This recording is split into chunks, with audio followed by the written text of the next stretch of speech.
Adieu donc les mobbers.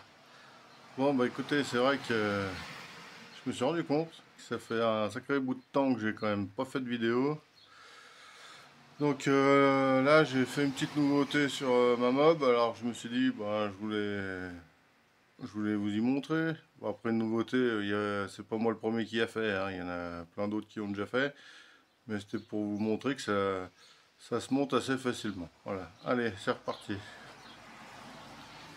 Alors, on va prendre une lumière parce que ça va être dans le moteur, on va rien y voir. Hop. Alors déjà, le cylindre, eh ben, vous le connaissez, hein. C'est toujours le même. Donc c'est sur, enfin normalement c'est sur un 47.6, mais c'est sur un 47. Donc j'ai mis un piston de Malossi nitro dedans en bisegment. Parce que le monosegment il s'usait trop vite et puis vu que moi je fais des grandes balades, voilà, pour la fiabilité, l'endurance et tout, j'ai dit je vais quand même y passer en bisegment et puis ça donne quand même une vitesse de pointe de 106 km/h. Donc ça me suffit largement avec à peu près 70 km/h dans les côtes. Donc il y a du couple, il y a un peu de tout, voilà, ça va très bien. Après je vous avais peut-être pas montré que j'ai refait toute ma brêle en fait. Donc ouais, désolé pour donc ça c'est, j'avais fait de l'impression dans un bac à eau avec un film, de l'hydro, je sais plus comment, désolé. Voilà, donc après bah, le style de loin, donc c'est la 103 zombies parce que eh ben avec la lumière, alors eh ben comme on peut voir c'est des têtes de zombies qu'il y a sur là, sur le T et sur le brossillon. Voilà, c'est tous des zombies. C'est pour ça que j'avais appelé ça 103 zombies. Donc le bleu, bah, c'est le bleu de la dernière 2008 là. 208, ouais 208 pardon. Donc je l'ai toute repeinte. Donc voilà. Et puis donc comme je vous disais, donc la petite nouveauté que j'ai fait sur ma brêle. Alors est-ce qu'on va y voir? Si là. Hop, comme ça. Voilà. Évident. Donc j'ai greffé un carbut 21 de tronçonneuse. Voilà. Donc j'ai fait une platine sur sur l'écarteur mal aussi. Donc c'est très simple à faire. Et après il y a le petit tuyau de dépression qu'on voit ici là. Parce qu'il faut que la dépression soit avant les clapets. Donc ça fait une petite boucle. Voilà.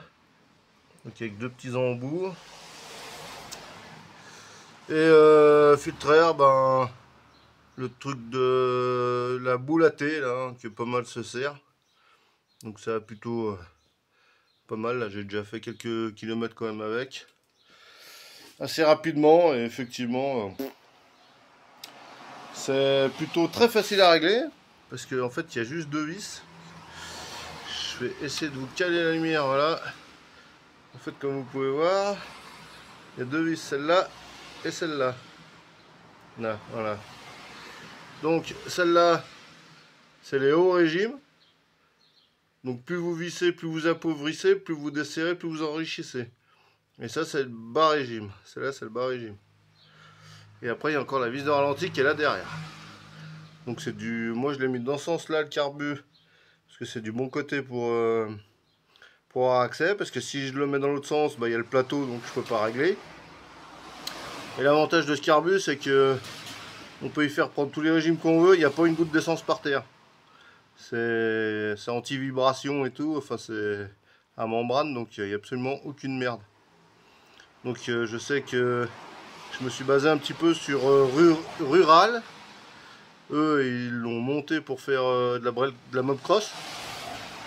Donc voilà, donc moi j'y ai monté donc sur un 73 cm3. Parce que je suis en vélo course longue RRD là en fait. Donc ça donne des diagrammes ça donne des diagrammes 180, 130. À peu près, il me semble. Ouais, 180, 130. Donc c'est pas mou à bas régime, mais ça arrive à prendre du haut régime quand même. Donc voilà, c'est pas mal. Bon, bah je voulais juste vous montrer ça. Je vous referai une petite vidéo quand je la ferai tourner ou quand je me baladerai avec. Ah oui, aussi, pour ceux qui ont ce genre de cylindre, j'y ai greffé des caoutchoucs que j'ai rentrés à la massette là, au marteau à la massette, des caoutchoucs dans les ailettes, parce qu'en fait ils ont tendance à faire une résonance dans les ailettes, enfin sur les longues balades c'est limite insupportable. Donc du coup c'est du caoutchouc qu'un collègue m'a trouvé sur internet. Du coup j'ai découpé les morceaux puis j'ai enfaté entre les ailettes pour absorber le bruit et ça marche à 200%, c'est super bien. Voilà. Bon, et ben écoute, je vous dis peut-être à bientôt, peut-être que je referai une autre vidéo. J'ai d'autres brels à vous présenter, des copains qui ont monté d'autres brels qui sont magnifiques. Donc je vous montrerai tout ça. Allez, et ben bonne soirée à tous, Harvey, pas les gars.